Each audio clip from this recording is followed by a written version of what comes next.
Hey, what's going on, everybody? It's me, Robert Phoenix. I am back. Try to make sense of what happened last night in Cleveland. Clearly, Cleveland did not rock. Um, so we're gonna kind of go through and try to untangle the mess, pull the bodies from the wreckage, as it were. I had to turn the debate down after a while because it was just so annoying. Beth Berry's here, Jennifer Fitzgerald, Ian Barber, Tina Sherman, Anna E. Getting a little bit of a late start today. Loading the car to hit the road. Yeehaw. Good deal. Hello, Dynica. PB. Christy, she's on her way. She's headed south for the weekend, as it were. Mary Grether is here. Shannon Jones, introspective woodworker. There he is, Ryan. Will not be doing the show tomorrow since I will be pretty invested. And you know what I did? Normally I put cinnamon in my coffee, but today I think I was so sleepy that I put cayenne pepper in my coffee. An interesting effect. Very interesting effect. I'm going to have to separate out the cayenne and the cinnamon bottles a little bit better. See you tomorrow. Whoa. Tomorrow's yes, tomorrow is the day, isn't it? It is the day. Wow. Crazy. You will see me tomorrow. It's true. Lisa Marie, how are you? Yeah, we're going to talk about the shit show. Creamy's coming in. See you guys tomorrow as well. We're going to have a fine old time. Fine old time. Yeah, that'll wake me up. Maybe I should do a couple lines of cayenne. Wouldn't that be good? I think that would really. The debate was comedy. It was Mike. If it was comedy, it was man. It was bad comedy. It was really bad comedy. I mean, whoa. I'm not sure what kind of comedy that would. It was a parody. It was a parody. If it was comedic, it was a parody. This is what it was. Hello, Renee. Nice to see you. We like cardamom in coffee. Cardamom is good. I like cardamom in small bits. Small bits. I usually go cinnamon, but the cayenne effect is interesting. Carrie Rose, good to see Dan. Got to get an oil change. All right, go get that oil change, Joe. It's an important thing to do. That's being a responsible vehicle owner. Don't forget to have your other fluids checked as well, particularly your radiator fluid. Honey and coffee is good. Yeah, I've done honey. I kind of moved into the coconut sugar as a bit of a sweetener. But I have done the honey. I've done a lot of different sweeteners in my coffee. I was into molasses for a while. That was a kind of a coffee thing.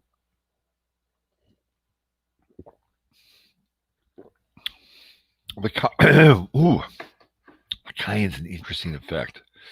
Well, I guess we should probably get it going. Biden lies. Well, I don't even know where to start. I do enjoy the maple syrup. Hello, Paula. Monk fruit. Heather. I love you. But our paths will diverge with monk fruit. I am not a monk fruit person. I'm not a monk fruit nor stevia person. I don't like stevia, and monk fruit is it's a little too intrusive. It was clear that Biden was not being questioned. How do you roast your own coffee? Where do I get the beans? So somebody who's roast my own coffee beans at home changed my life. Ooh, that's a great one. Wow, that is cool. You can buy green beans online. Roasting coffee, that's a good one. I'd love to get a download on that. That's pretty cool. Sweetened condensed milk. And Leone is in the house. Yeah, that had all the earmarks last night. I've just, when we talked about Trump, oh, look at this. Here's the follow up with the coffee thing. I ordered green beans online. I've seen those and roast it in a hot air corn popper. How about that? Lee Michelle. American innovation. I'm assuming America. I don't want to assume anything. At its finest. Yeah, the whole Biden thing was weird. All right, let's just do a little prayer thing, and then we'll jump into the debate stuff. I'm going to be joined by Leigh Guest on the 10 o'clock hour, and we're going to play her new video version of, well, we're all adults here, Fuck Your Feelings. So that just came out, and if you are on the right side of the ledger sheet, you have found your anthem. This is your anthem. And if you're on the left side of the ledger sheet, well, you may want to really take a good look at it, because it is straight, black, unsweetened truth. That's what it is. Hilarious. Anyway, Leigh's going to join us after the top of the hour, and she's going to talk about the song and how it is changing her life. And we talk a lot about music on the show, and this is really kind of the new wave of music and how music gets experienced by people. It is no longer through radio stations. It is through a viral post on somebody's Facebook page or their Twitter feed or through YouTube. And we'll talk about that as an experience as well. And just so happens that on Sunday, Leigh Guest will be right here in Texas performing Fuck Your Feelings live for us. How about that? How about that? That is connected, right? I watch and post her FBM video. Oh, that's good. All right, let's make this moment a little as sacred as we possibly can. Dear blessed and holy Father, Mother God, and the great central Sun, within the universal light, which is the light of Yeshua, Sananda, Emmanuel, we ask that only the highest and best information come through this channel at this time, and that as a result, we are all blessed and graced by the qualities of intelligence and humor, courage, perspective, patience, flexibility, fortitude, commitment, endurance, courage, heart, compassion, empathy, humor, and above all, love. We ask that any karmic residue be cleansed, clarified, purified, and removed from the stream as it is, as it were. So be it. Okay, let's get going. Let's get into whatever last night was. Okay, so first of all, let me set the stage. Hi, Sherry. Good to see you.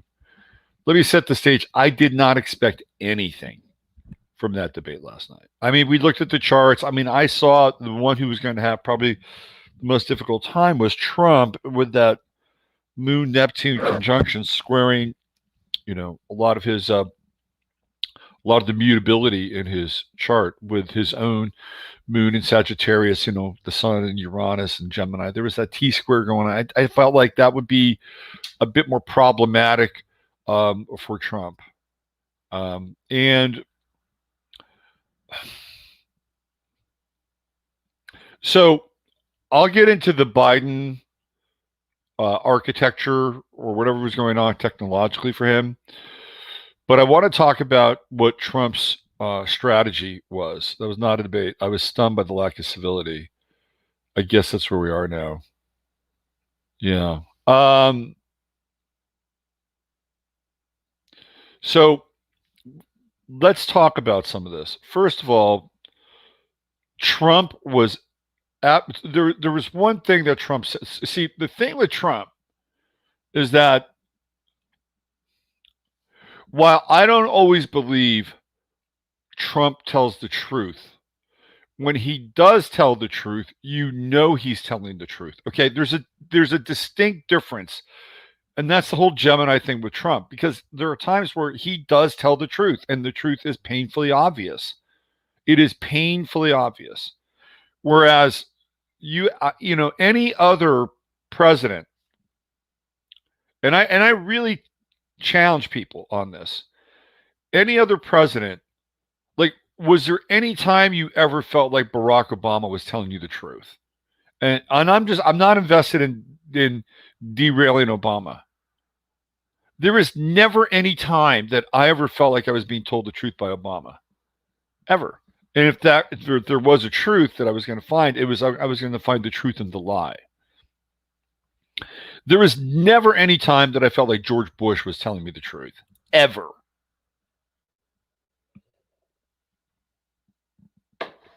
There was never any time that I felt like Clinton was telling me the truth, ever, ever. You have to go back, I think, probably to maybe Reagan, where you might have found a scintilla of truth. But with Donald Trump, he will tell you the truth.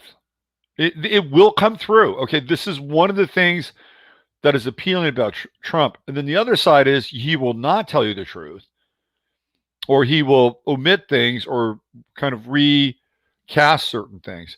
But at the very least, he's one of the presidents that will tell you the truth, period, end of story. And you can say anything you want about Trump, but he will do that. And that's one of the things that people kind of hold on for with Trump, because they've been lied to for such a long period of time. And again, I have no skin in the game in propping up Trump, but I can tell you dozens of times where he's told the truth. Like last night, was he telling the truth about Hunter Biden? Yes, he was telling the truth about Hunter Biden. 100%.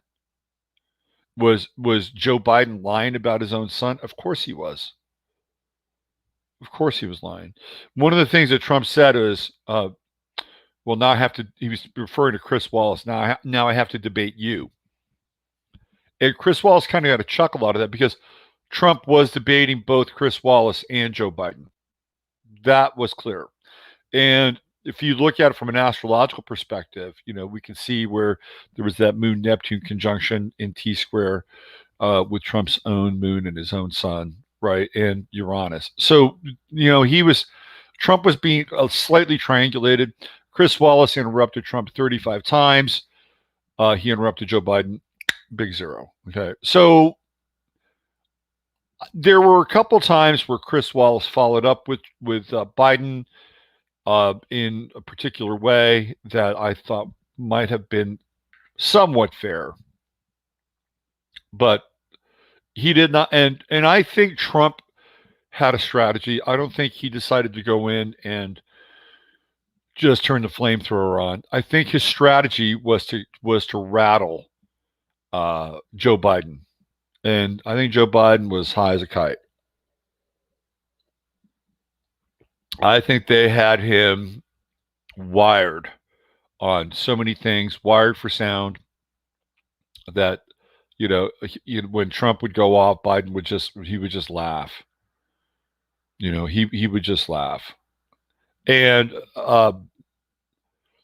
in that regard, I think that Biden might have sort of passed the rattling test, right? Like, and because he was trying to interrupt Biden and get things in a way and respond in real time, because in a lot of ways, that's the immediacy of Trump, is the real time piece.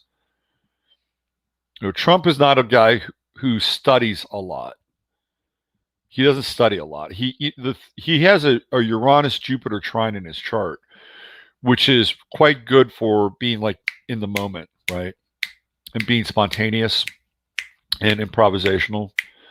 That's your the Uranus Jupiter trine when he's doing his rallies and his speeches. Takes full flight. So in a debate setting like that, though, where everything is controlled by 2 minute and 6 minute sort of blocks, and then you have a mediator who clearly would step in at certain points, it truncates his style. Like he cannot get enough runway to get going, and so in a lot of ways the parameters of the debate system itself do not favor Trump. The parameters of the debate, the rules of engagement, they don't favor Trump. So that in and of itself, I think, was problematic, just from a style perspective. Trump came in. If we're gonna, it was more of a brawl, and Trump came in and just started wailing.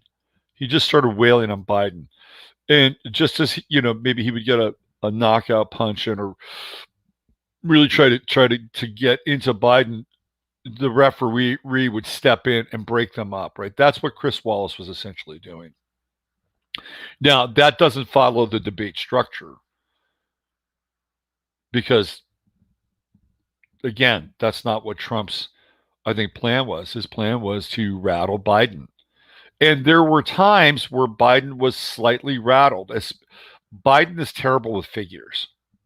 He cannot he will, and there were times where it felt like Biden was going to implode. And Trump, because he interrupted, saved his ass. So that was something that was kind of interesting to watch, because Trump was so intent on driving certain points home that if he had just let off the gas a little bit, Biden probably would have stumbled and really shown his true colors in a lot of ways. Biden um, got away with at least 3 character assassinations. Called Trump a liar. Called Trump a clown.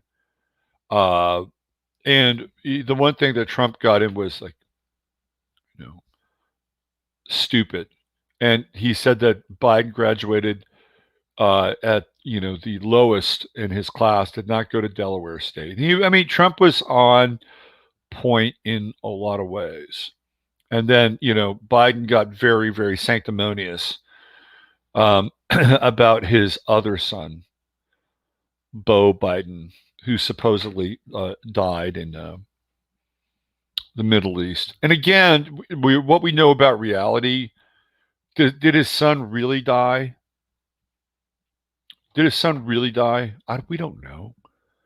We don't. I mean, we don't know if Beau Biden all of a sudden got relocated and is in some kind of a different program. It's Joe Biden likes to say his kid died. I don't know, and I don't think anybody really knows. You'd have to say, oh, well, you're being disrespectful. Of course he died.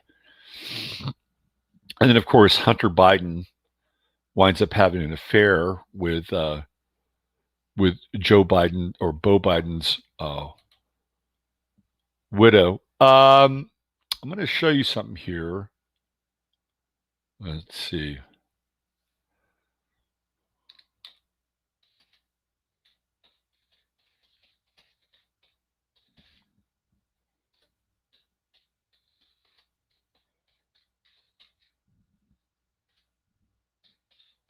I'm going to show you something here.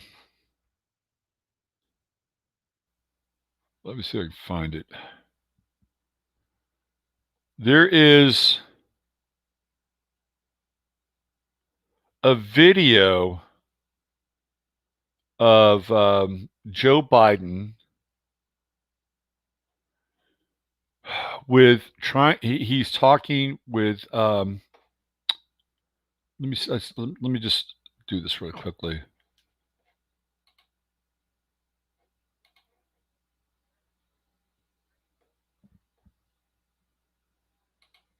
There's Boy, John Roberts is a weird dude, man. He's just a weird looking guy. There is a video of Joe Biden, John Roberts. Let me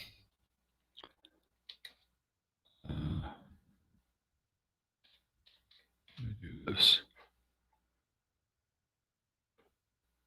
There is a video where Joe Biden is questioning, I believe, John Roberts about. Here it is, right here. I found it. All right, so check this out. Okay, so first of all, look at how weird John Roberts looks. All right, and watch what Joe Biden says, and I'm going to connect this back to Joe Biden and Beau Biden, and I'm going to ask you if you, based on what I'm going to share with you, if you really think that Beau Biden is dead. I'm just throwing this out there, okay? So some of you have never seen this video before. I used to have it on my website. I don't know where it is now, but I wrote about it extensively when I first found it. And it's a very interesting video, and one that that Trump should actually bring up. So this is on September 25th, 2005. So here we go. And this has to do with Joe Biden, John Roberts, and implantable chips. Let's roll.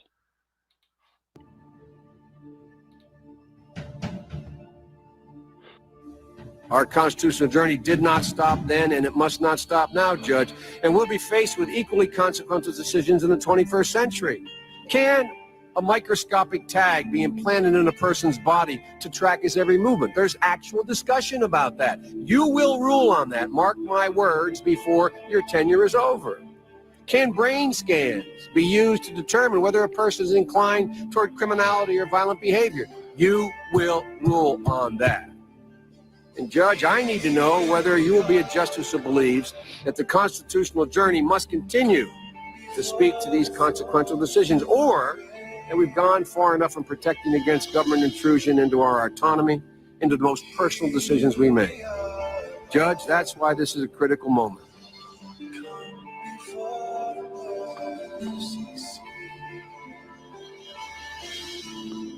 We're going to go right back to Jan Crawford. She's had an opportunity to read more of the opinion. And Jan, what do you see?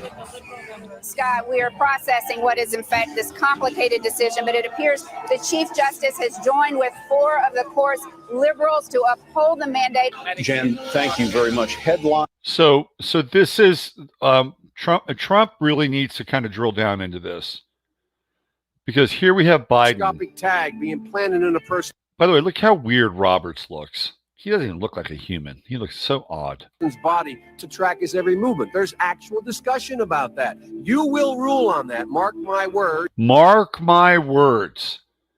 Mark my words. Before your tenure is over. Can brain scans be used to determine whether a person is inclined toward criminality or violent behavior? You will rule on that. Okay, so if Joe Biden becomes president, you think he will rule on that? You bet your ass he'll rule on that. Now, let me stop the share here. I'm going to show you why Biden was invested in that.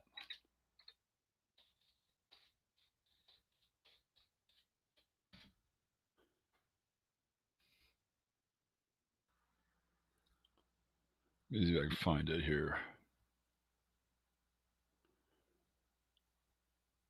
Okay, a lot of Beau Biden. Beau Biden was a lobbyist for Verichip. Of course, they scrubbed the internet like crazy. Maybe I need to use a different search engine. Let me use a different search engine. Give me a second here. Let's go with DuckDuckGo here, even though that's not a great one.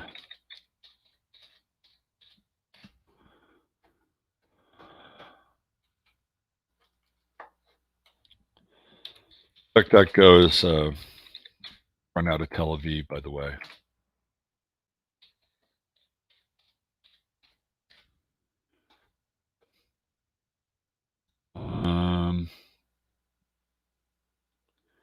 This goes back to 2019. Give me just 1 second. Again, I'm kind of freewheeling on this thing. But Beau Biden was a consultant, and one of his clients was Verichip. And that's one of the reasons why Joe Biden was grilling John Roberts on the let me just do this. Biden Verichip.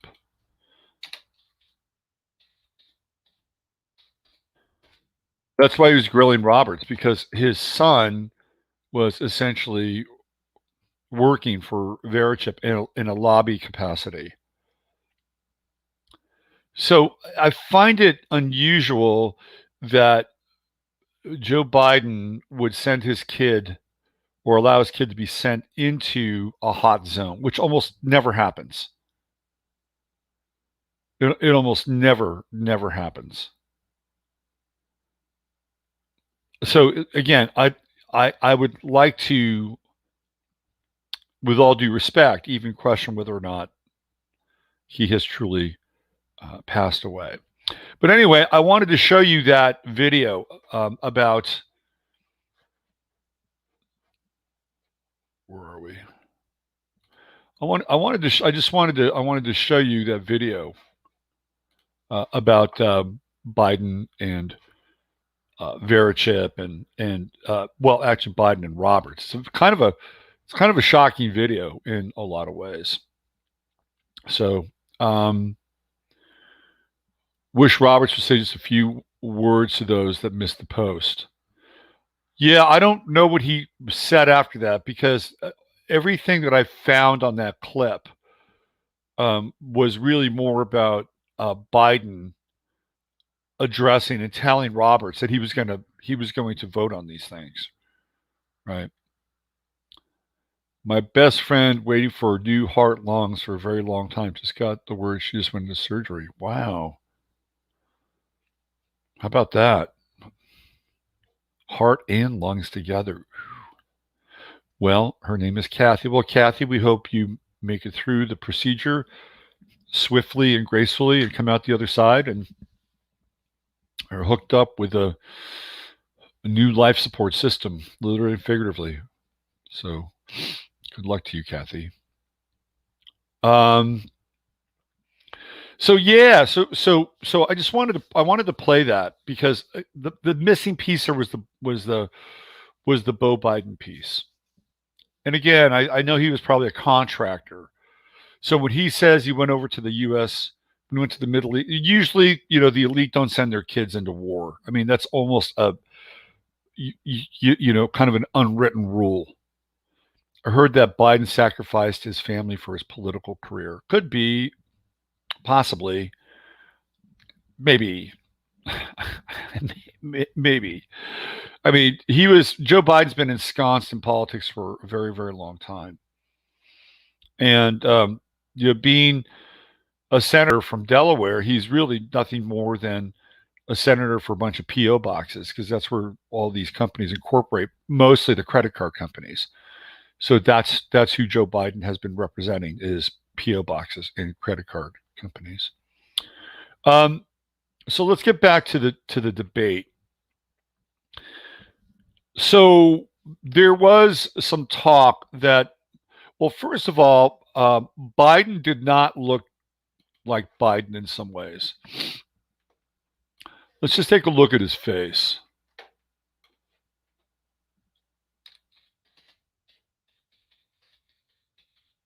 There were some very unusual things going on with his face.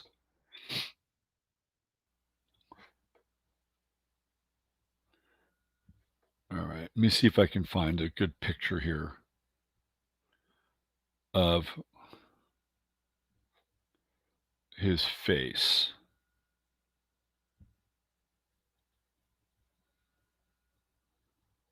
Oh, here's a good one. This is a good one. All right.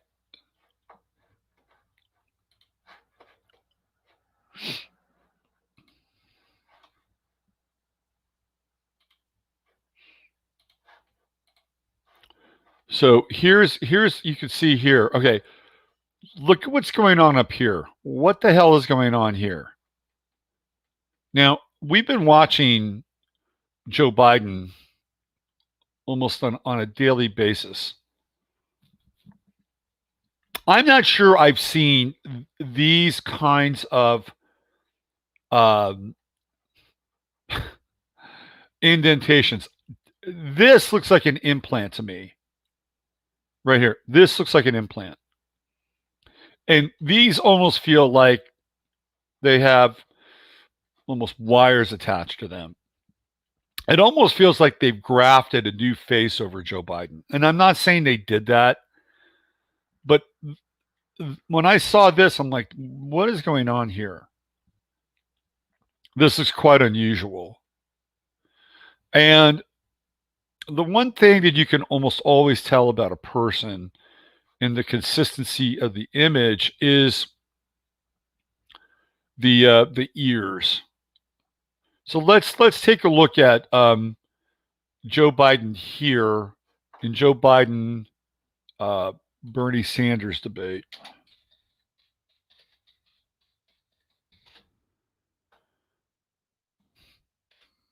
See if we can find a good image with the two of them, the bros. Let's see what we have here. He has some of it going on, but it's not as pronounced. That doesn't even look like Biden. That does not even look like Biden. This is quite a joke. The whole thing's a joke. The whole thing's a fucking joke. And again, you know, we see some of it, but again, it's not as pronounced. It's not nearly as pronounced. Here's another image. It's the Democratic debate. Maybe we can see a little of it here. But it's not nearly as pronounced. Here's one where, yeah. Can you see that? I mean, there seems to be over the left eye. Like if we go back and we look at the debate with Trump, you'll see this thing over his left eye.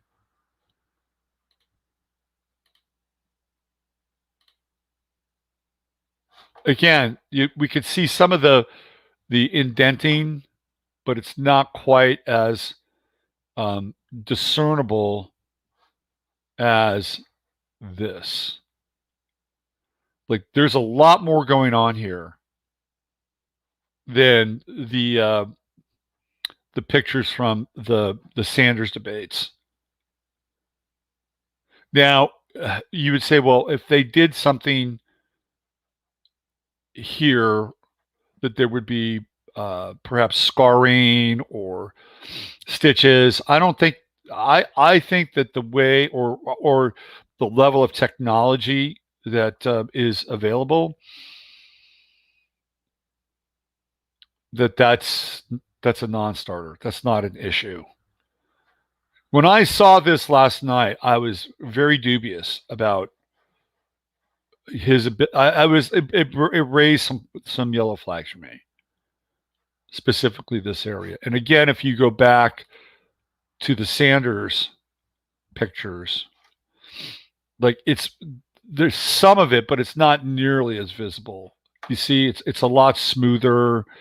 On the left side, you won't see that sort of giant kind of lump just above the left eye. Here, let's try to get a see. It's not really visible here. There's something going on, but it's not as visible at all. Here's one where he's smiling. And again, do we see the kind of marked, sort of tributaries or these rivulets that are sort of, bursting out beneath the flesh? I don't believe so. They're just they're really not there. again, look, it's not there. It's just not there. Here's another one, same. There's a little bit, but look at the left eye. And again, we'll go back to the Trump debate. And what you will see is something very marked over the left eye.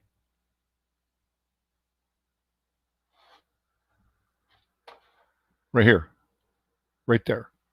And you really don't see that in some of these other photos. So I think that what Biden is dealing with is some sort of kind of neocortical implant or wiring. It's all frontal lobe stuff. And could this be a subdermal comm? I wouldn't doubt it. I wouldn't doubt it at all. So when I saw him come out, I was like, wow, that's odd. He's looking very odd. Something's not right here. So that was my initial take. Biden would not turn to the left so you couldn't see the wire, Neuralink. Biden was also wearing a wire. Yeah, so he probably was. I think he had something subdermal. Close-up views looks like an implant. I think he had something subdermal going on. I think it's Bombard's body language was talking about this. A long time ago, I saw something about celebrity cloning, how they had a scar in their head like that. You know, so he could have had a wire.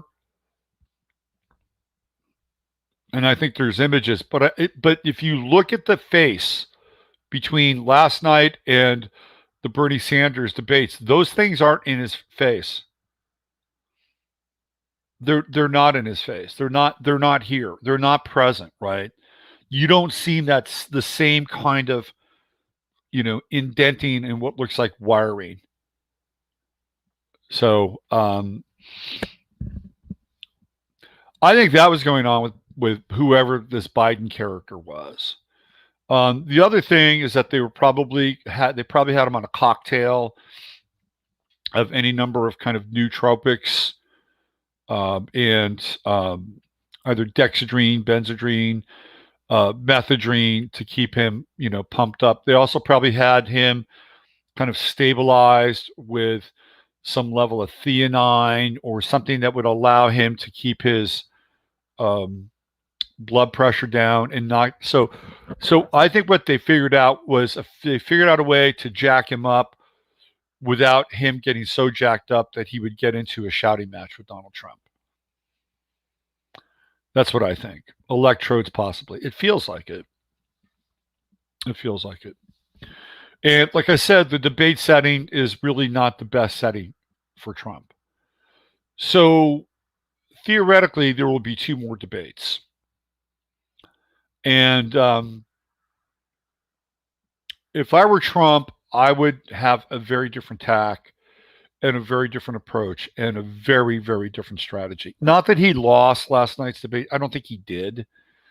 Because the country is so polarized, right?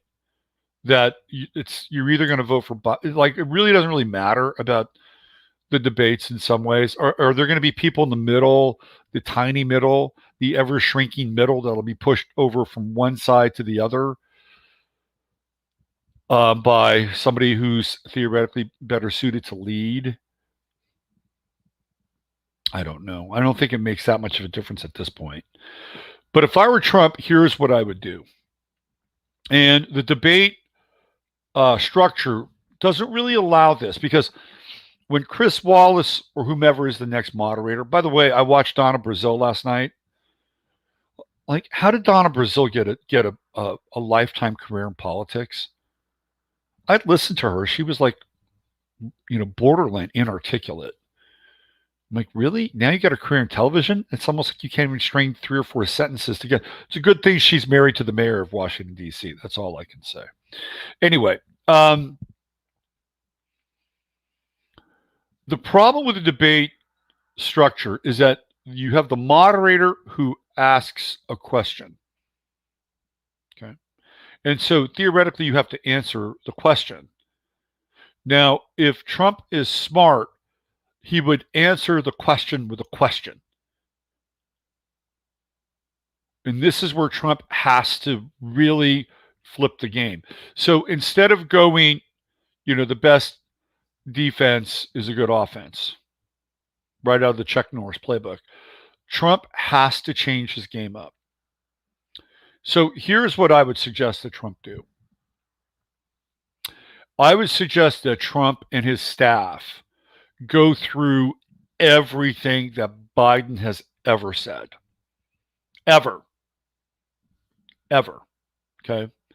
That means videos, that means interviews in print, and he has to come up with at least 4 things that Biden has said, at least 4 that he said, and then 1 that he hasn't said.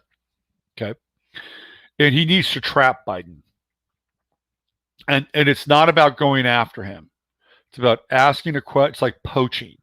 He has to poach Biden, which I don't think Trump. I think he can do it. He's smart enough. So here would be the plan. Ask Biden a question about something he said and did that clearly he could remember, and something that Trump could counter on, not just like, that he could counter on. And then ask him something more obscure. So he establishes that Biden does have some kind of memory. Do you remember when you said this? You remember that? He says, oh, yeah, I remember that. Blah, blah, blah, blah, blah. Right? Set the table. Then he asks him about something more obscure. And it has to be obscure because the people in his head can't go onto the fucking internet and search for it in real time and tell him about it. Right? It would have to be like, oh God, we got, and the more obscure it is, the longer you would watch Biden. No, please answer the question, Joe. Do you remember when you said this? And if Biden falters at that point, right, Trump has a major in. And he has to falter. And let's say he somehow manages to pass that test. Again, over the course of the debate, he has to ask him another question about a prior event. And it has to be even more obscure so that Biden doesn't even really remember it. And I might have said that, well, if you're going to be president, you need to be able to have the type of recall, right? And then watch him. And then the fourth one. The fourth one has to be something he didn't say, but it has to sound so good that Biden will attach itself. Joe, and it would be, Joe, do you remember when you said this? And it would be like a great quote, a really great quote. And Biden would say, oh yeah, well, it's like, and then Trump could say, Joe, you never said that. This quote is attributable to somebody else. Right? This is what he has to do. He has to set him up. He has to set him up so that in that moment, Biden looks completely and utterly feeble. And it's a very different approach. It's not Mars on the ascendant. It's a more Cancerian approach. But if Trump wants to disqualify Biden, he has to take this approach. He has to query him and query him into a place where he gets Biden to admit to something he never said. That's how I think Biden is going to pussy out. And he could be. They said that there would be 3 debates. And remember, when Trump debated Hillary Clinton in the first debate, he was not that good. And by the time the third debate rolled around, he was up and running. I think they'll come back. And I think they'll have more. They think they'll have more ammunition on Trump. And I think they'll come back for another debate. Biden feels like he has a win, and end on that note, I really don't think they will debate again. Could be. He's agreed to do 3. If he doesn't debate for the second and third debates, then Trump can go after him. So, it's all a shit show. It's all a sham. It doesn't really matter on some level, right? I mean, we're sitting there and we're watching these two guys, and they're not talking about anything of substance. They're not talking about things that really, really matter. It's just a barroom brawl. It's not very enlightening, and we're just talking, and I'm just trying to give you some perspective and commentary. So what was going on with his head, and if Trump wanted to really get him, he'd have to sandbag him and trap him. But other than that, it's really serves no purpose at all. No purpose at all. Trump has no decorum. No, it's not how he operates, and that's why he's popular with the quote unquote common man, right? Obama had all the decorum in the world, and he was completely unpopular. Biden played the empathy card and won. All Trump needed to do was highlight what he promised and what he did. The wall drugs coming in, didn't even mention it. Trump doesn't have the finesse to set anyone up. He has one tool, it's a hammer, period. I disagree with that. Chris, I slightly disagree with that. And so I'll give you an example. Trump is actually a very astute listener. And I know this because I know people who have been in meetings with Trump. And I've heard about his style in meetings. And he is not a hammer in meetings. I think he decided to be a hammer last night to try and get Biden off his game. But Trump is a cagey motherfucker. And if he had to change his game up, he could. I know he could if he wanted to. But I get it. It's like he's perfected that style because it's earned him a sort of brand in a lot of ways. But I think he can change it. But at the end of the day, I mean, we're not talking about anything of substance. Although Trump did mention that the fires were a part of what I was talking about yesterday, which was how the Forest Service was not able to, take care of the dead wood of the bark beetle. At least he mentioned that, while Joe Biden's prattling on and on and on about climate change. And it's like, well, why did Trump could have said, well, how come Canada didn't have the same kinds of fires? Or do they have a special dispensation from Gaia? I mean, look, at the end of the day, nothing of substance was discussed. None of the things that really matter was discussed. We're talking about AI. We're talking about the fourth industrial revolution. We're talking about the reset. None of these things were discussed. Agenda 21, Agenda 2030, none of it's discussed. None of it's ever tabled. These are the things that matter, and they are never, ever, ever brought to the surface. Period. End of story. The only winners last night debate were China and Soros. Fellow Society and Council have undermined Trump's populist appeal from 20. You're absolutely right. You are absolutely right, Persian scribe. The Federalist Society, being powered by the Koch brothers, are really big on centralized government. Really big.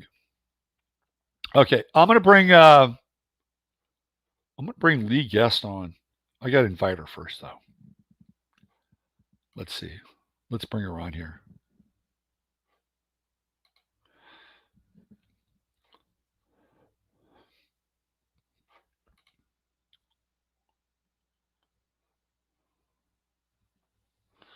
She's waiting for the invite. Here we go. Let's see what we got. Let me go back.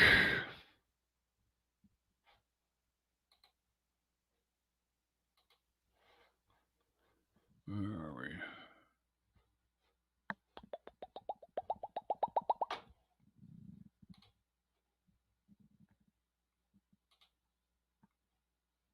I'm cruising with like a number of windows open here. I copied a clipboard. Okay. All right. So let's go over here one more time. Get into the composition here of the email.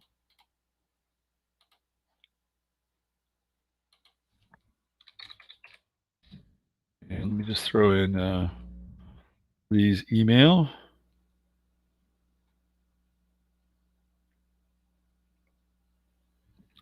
All right, that's an easy one.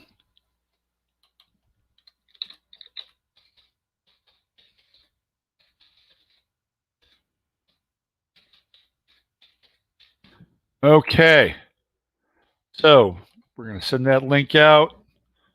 And in the meantime, I'm going to get her video queued up and ready to go. And we're going to end our broadcast today with a little bit of humor and a lot of creativity via Leigh Guest. Those two old grugs shouting at each other does make the Brett Weinstein option. I know, right? I mean, look, I'm not a huge fan of the Weinsteins. I'm sorry. But again, it does make their platform seem reasonable, logical, rational. Oh, it really appeals to sort of the higher intellect in some ways. I'm just not crazy about. I'm not crazy about the Weinsteins. Let's put it that way. I certainly am not crazy about Eric at all. Let's go. Here we go. Let's get her up and running. Let's find those videos. There it is. 2 days ago. We're already up to 3.1 thousand views. It should be more. And this is the official video now that Leigh has, because we had the Facebook video. It was just her performing in a bar in Sturgis, and somebody videotaped her, and it went bonkers. Absolutely bonkers. Eric Weinstein is the smarter of the two brothers. Brett Weinstein, evolutionary biologist, not president. Eric Weinstein is shifty. I don't trust Eric Weinstein at all. And I'll tell you why. And we all make mistakes in life, right? But he talks about meeting with Jeffrey Epstein. It's like, if Eric Weinstein is so fucking smart, and these people do all their deep research, that he would have known that Jeffrey Epstein is fucking kryptonite and untouchable.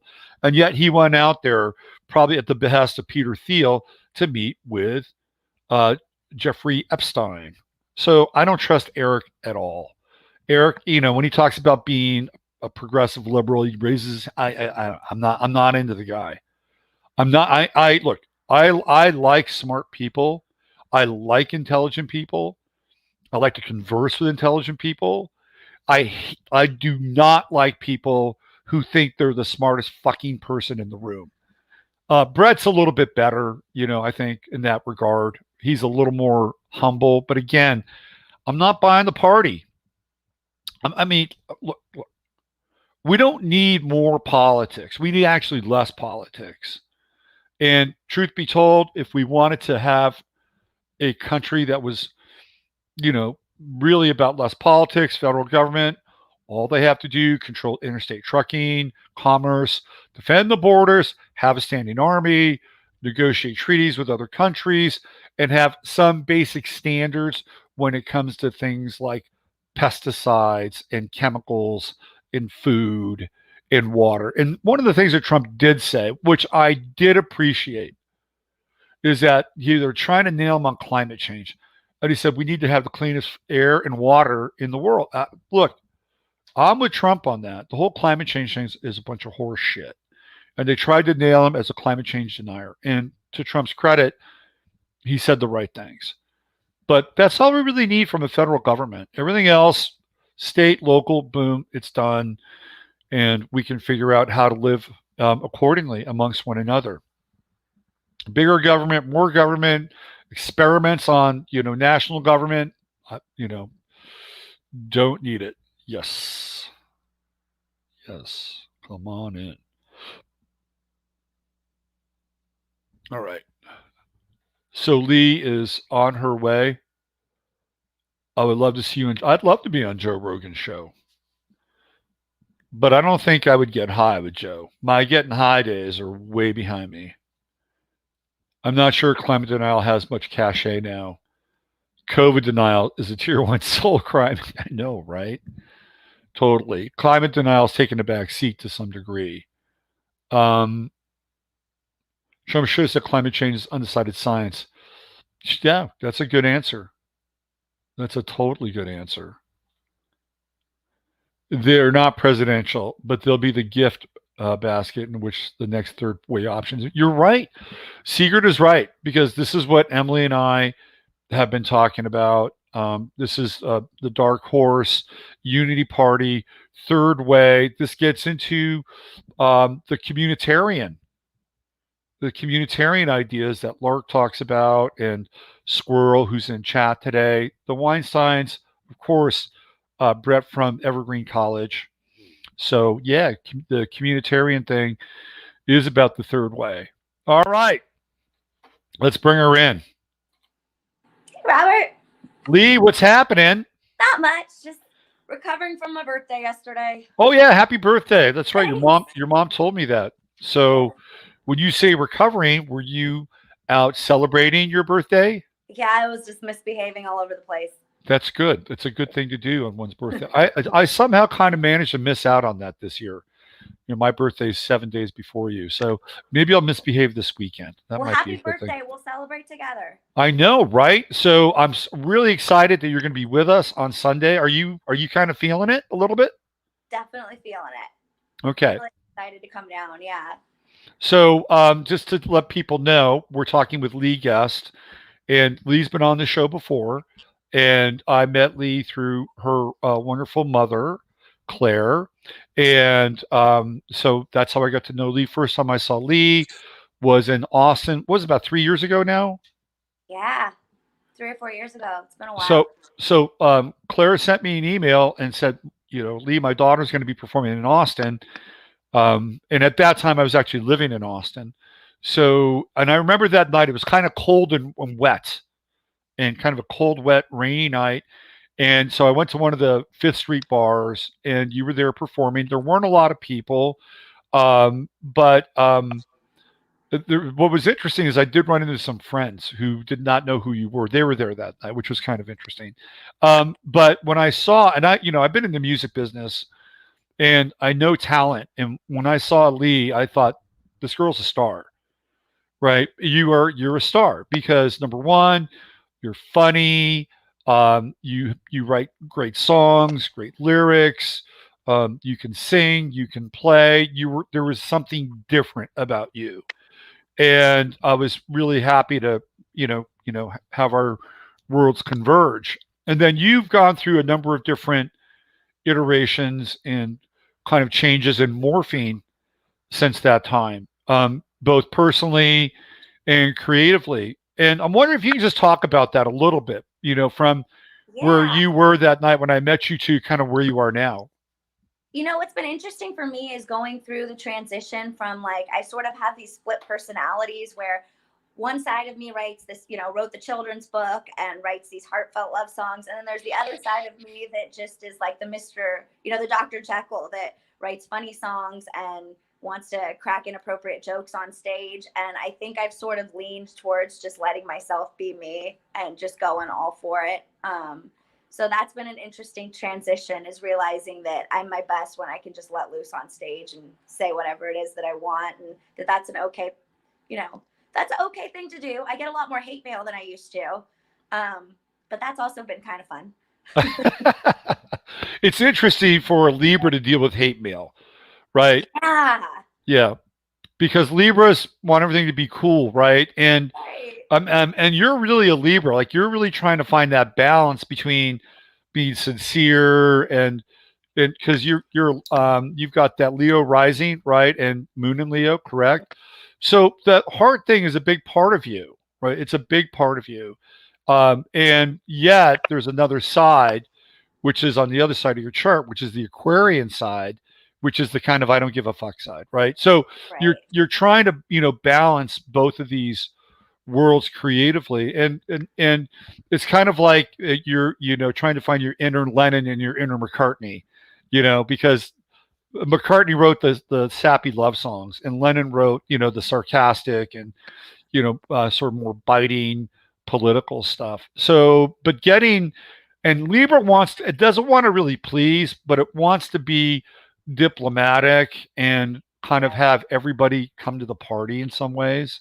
That I think was the most difficult part of choosing to go this route, was just that I all of a sudden was pissing off a lot more people than I was used to, and just dealing with it. But you know what I sort of realized is you have to just sort of make jokes about it. So I'm going to start doing unhappy hours where I do a Facebook Live and read my hate mail and drink haterade, and we're going to like talk about it. So Right. So you're just going to lean, you're going to lean right into it. Oh yeah. Yeah. I think leaning into it is a really good strategy. It makes you tougher. The first few like weeks of hate mail was difficult, but now that I've gotten a little used to it, I actually collect it and I get really excited when I get it. I'm like, oh, that's great. That's totally great. You know, and I think there's a big lesson here for people to embrace something that's very different, or at least connected to them, but perhaps the inner critic or the inner judge will not allow the person to move into that territory. Right. So this is a great lesson for. Well, I'm remembering too that person just took a whole lot of time out of their day to send you that message. Right. So. Exactly. But for you, I'm just evolutionary. I think people need to embrace these kinds of other parts of who they are and become comfortable with them. It's about integration. It's about wholeness. And, you know, and at some point you may go back to the other side. Right. But you'll be integrated in a very, very different kind of way. So, well, congratulations. I would take my hat off to you, but I don't want to take my headphones off. That's okay. That's a lot of work. You can take it is. It's too much work. So let's talk about "Fuck Your Feelings." Oh, fuck your feelings. The anthem.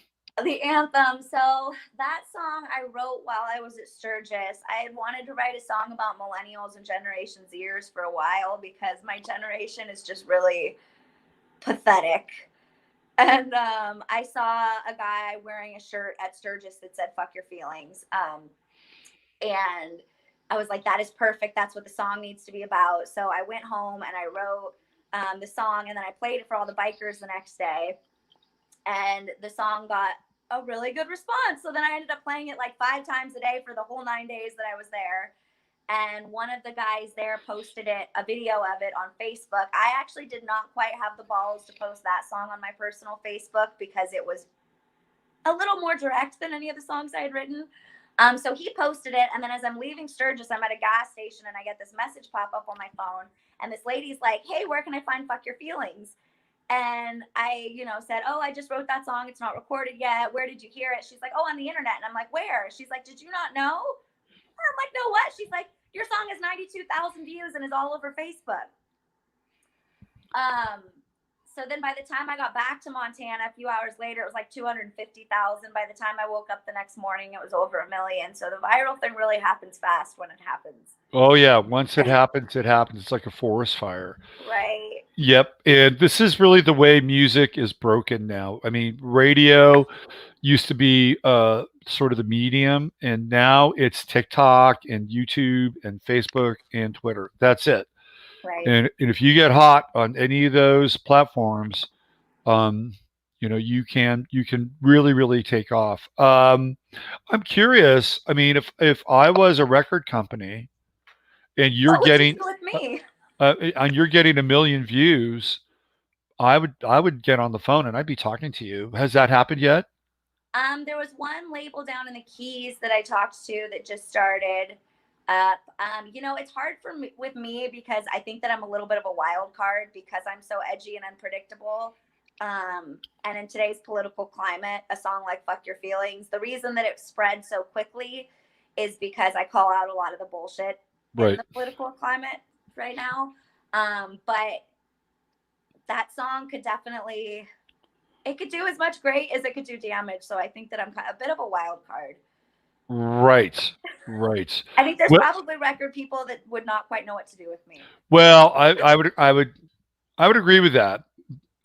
That said, somebody who has some cojones, and a little bit of cachet, right? That I definitely would roll the dice on you. So why don't we play the video? Sure. Now, this is the video that you recently completed. It's hilarious, by the way. How long did it take you to shoot it? Not very long. I actually did it on my iPhone. It probably took about 3 days to shoot, and then I actually got it edited in probably about 3 or 4 hours. Wow.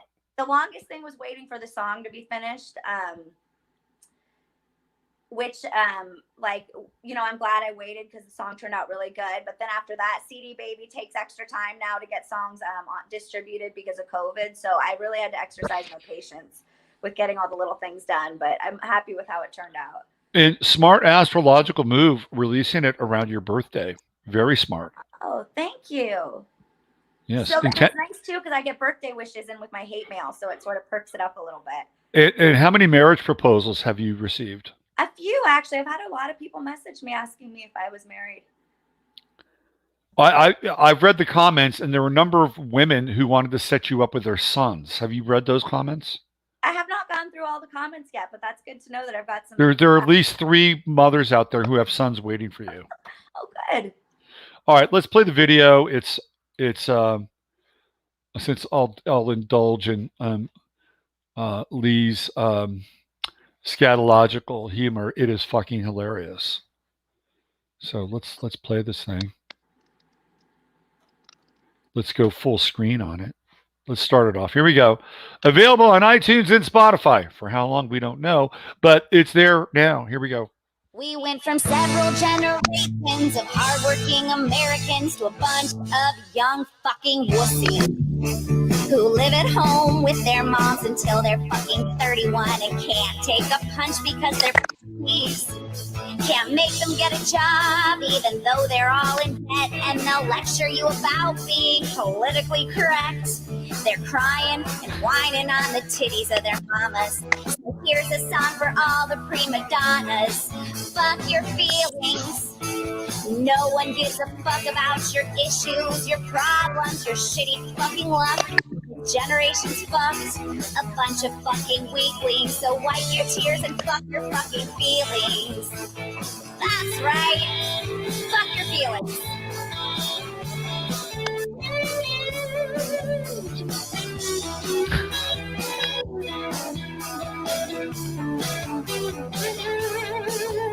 Screw who you want. It don't affect me, but we don't need 1,000 terms for your sexuality. We're so damned emotional, been crying for a while, but the world can't run on rainbows and unicorn smiles. There's a solution. If you shut up and listen, put the effort in a job that you're putting into bitchin'. Suck it up, buttercup. Do this and you'll be fine. Grow a pair and wipe the tears from your vagina. Fuck your feelings. No one gives a fuck about your issues, your problems, your shitty fucking luck. This generation's fucked, a bunch of fucking weaklings. So wipe your tears and fuck your fucking feelings. That's right, wipe your tears and fuck your fucking feelings.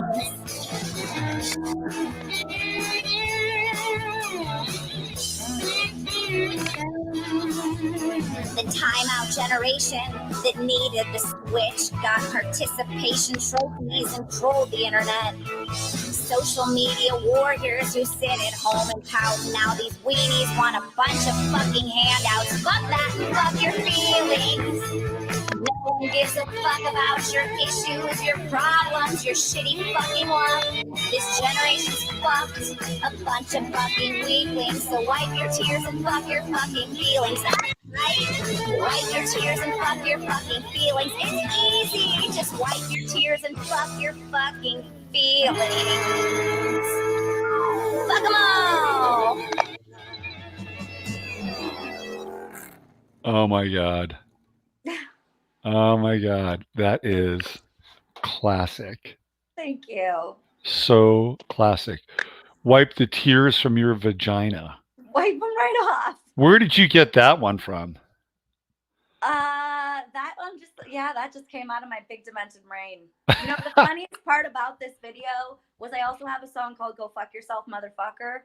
And while I was at Sturgis, the very first day I played that song, the Go F Yourself, Motherfucker. And I told my dad, you know, this guy there was so excited about the song. He bought a CD for every single person in the bar. And my dad looks at, or, says over the phone, he goes, I really hope you get all your fucks out while you're at Sturgis so you can learn how to talk like a lady. So when that song went viral, I called my dad and was like, well, Dad, guess those fucks are sticking around for a while. I got a few more fucks in the bank account here, Dad. Yeah. So, and of course, I've met your father, and your father is like very cool, very mannered, very measured, very steady. Right. So, that guy that would laugh hysterically at that song, but might not share it with his colleagues right away. Yeah, he's probably laughing a lot on the inside. Let me tell you. He's had a lot of his buddies messaging him going, oh my God, is this your daughter? Yeah. I have an interesting story. So I go to a particular forum, and it's a, kind of a conspiracy weirdo forum. And all of a sudden your song shows up in the forum. Yeah. And on that forum alone, it had 16,000 views. Wow. That was a private forum. Okay. And some of the people were mostly dudes, by the way. Some of them were bagging on you. Yeah, right. That happens. Some of them are bagging on you. And there was this one comment. It was like, fuck off. That's my sister-in-law. So I don't know if that could actually be occurring, could have actually occurred. But I thought, oh, that's interesting. So maybe they were messing around, or maybe it was really your brother-in-law. I don't know. I'll have to ask my brother-in-law. Yeah, we'll talk more about that when you're here. There's been a lot of people, I know that was on one of the Trump website chat groups, and somebody commented, hey, that girl dated one of my good friends, and he actually reached out to me, and it sort of reconnected me to some. There's not as many sissy people in California as I thought. A lot of people are waking up a little bit. Yeah, I lived in California for most of my life, and I generally encountered people in California who were not sissies. That they thought for themselves.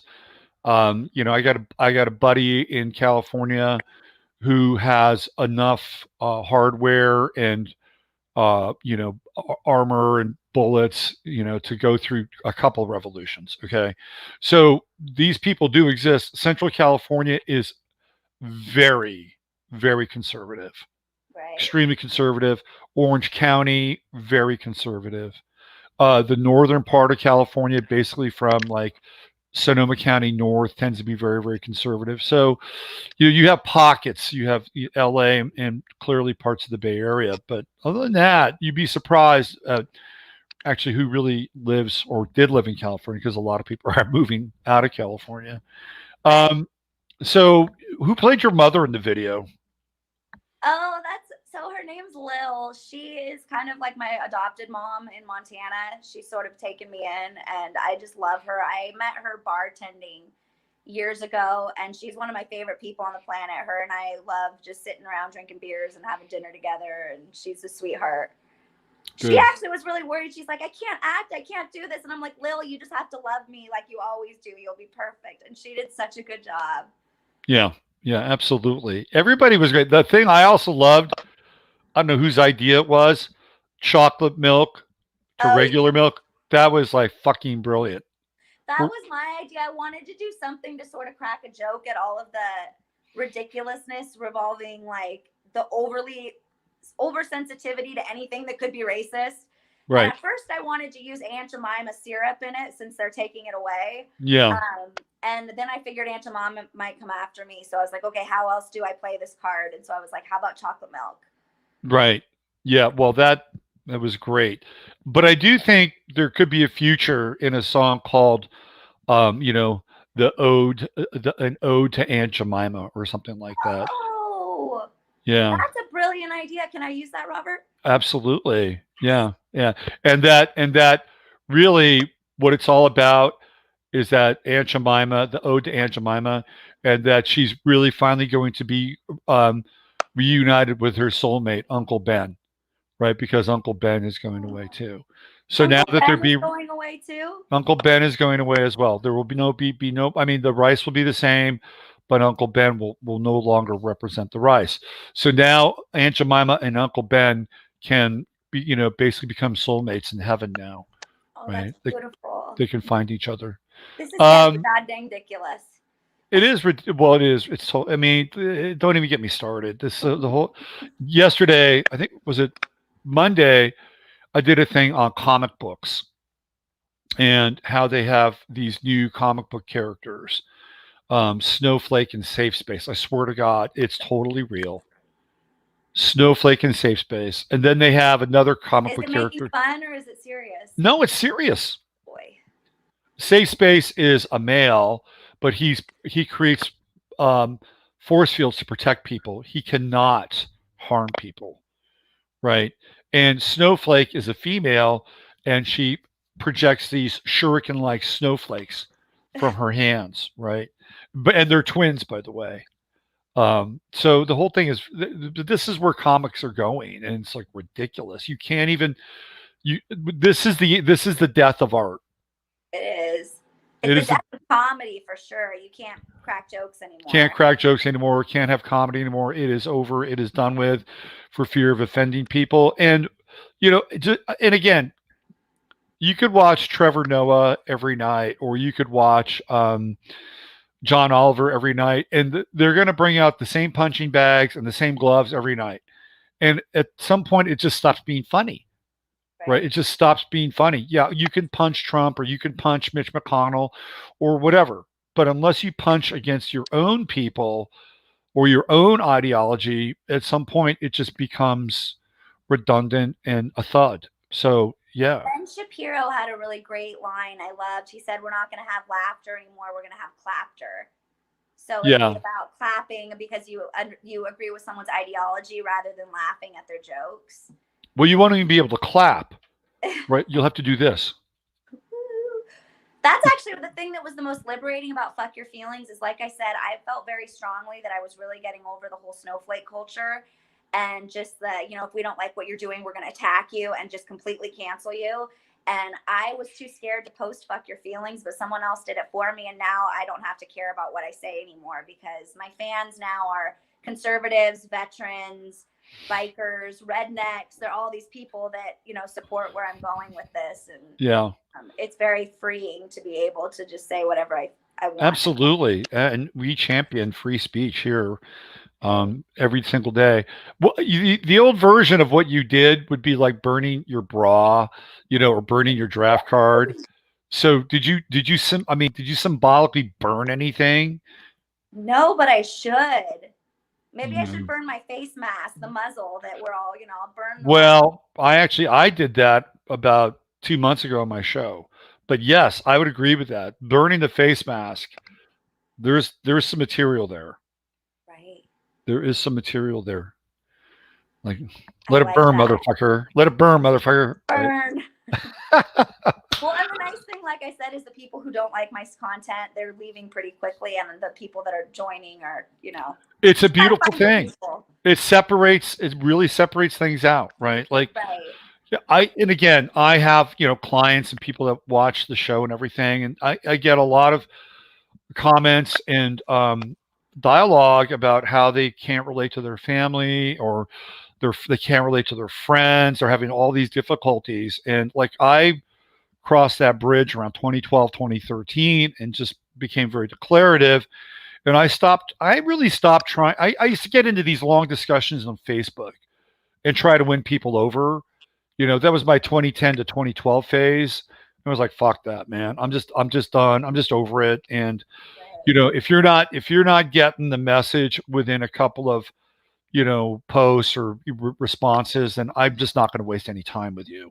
Right. And I'm moving on. And it's actually been a very worthwhile strategy. And I don't have, I've got very modest numbers on my show, but it's okay. They're dedicated numbers. Well, and the nice thing is once you find your people, like you found your people.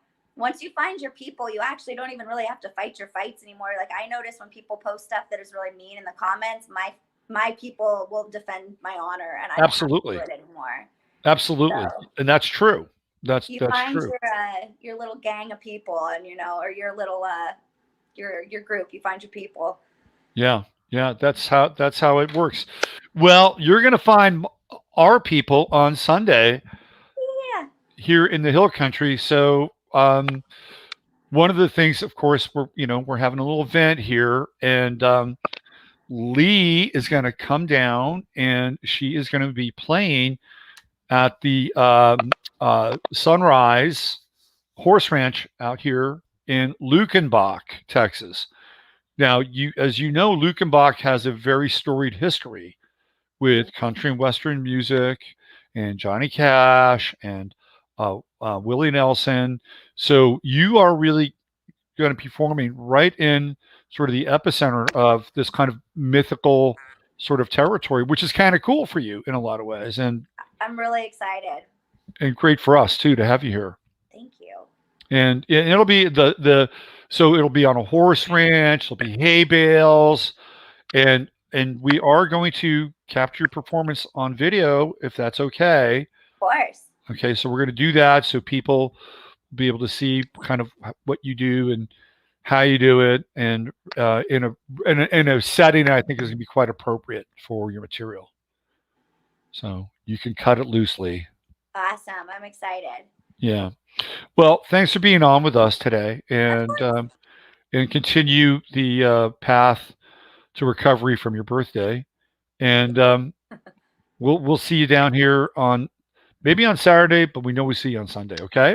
Yes. All right. Go to her channel. And by the way, this is not the only piece of music she's done. Obviously, she's got a ton of great songs. She's been on the show before. She's performed live here. Terrific. She's got CDs. She's got songs that you can get through iTunes. So if you want to support Leigh, there are plenty of ways in which you can do that. So, and I'll give a little shout out that if you want the really good stuff, I have an uncensored album. So if you go on iTunes and you put in Leigh Guest uncensored, you can get there. There's 10 really yummy songs on there. So this is like your Two Life Crew record. Is that what we're talking about? Well, I split it originally because of the whole children's book career, but I've decided now to just put everything under my name because I've already destroyed my children's book writing career with Fuck Your Feelings. So Fuck Your Feelings is Leigh Guest. Go Fuck Yourself, Motherfucker is Leigh Guest uncensored. Okay, so, there you go. There you go. So if you want the Richard Pryor, Lenny Bruce, Bill Hicks version of Leigh Guest, that's where you go. That's where you go. All right, Leigh, Awesome. take care of yourself. Robert, I'll see you this weekend. We'll see you this weekend. Bye. Bye. All right. Leigh Guest, how cool was that, right? Huh? Thumbs up, right? Thumbs up. So yeah. Going to be a star-studded weekend. Leigh's capping us off on Sunday. On Saturday night, we're going to have Hope Easton. Oh, yeah. Who's going to raise the cultural bar with her cello playing. And then we are going to move into a multidimensional space as Masaki becomes Akaida, and we will be moving and grooving under the light of the purple sun. It's going to be so much fun, and we're going to try to capture as much video and pictures as possible. And, fingers crossed, things come in threes. And if you aren't able to attend this year, then next year we'll hold that space, and hopefully you will be able to attend next year. And we can continue to have an ongoing celebratory time at this time of year. All right. I'm going to get on out of here. Anybody else from Chatlandia? Any other comments, feelings that you want to share before we go? Please do. I'd road trip to Texas. Yeah, well, there it is. Thanks, Sigurd. We'll have plenty of video and plenty of so I won't be doing the show tomorrow, just to let you know. I'm going to be, kind of getting ready for this thing. On Friday, we will have the Friday Forecast. On Saturday, we'll have Matrix Mash live. Be panel forum. So that's going to be happening. And those will be the kind of the public things. And then, of course, we'll have some other stuff going on. And it's going to be terrific. Ani, wish you could be here as well. You'll be here in spirit. Use your head in order to discern what's real, your heart to sit in what's possible. I'm Robert Phoenix, and you are you. Bye for now.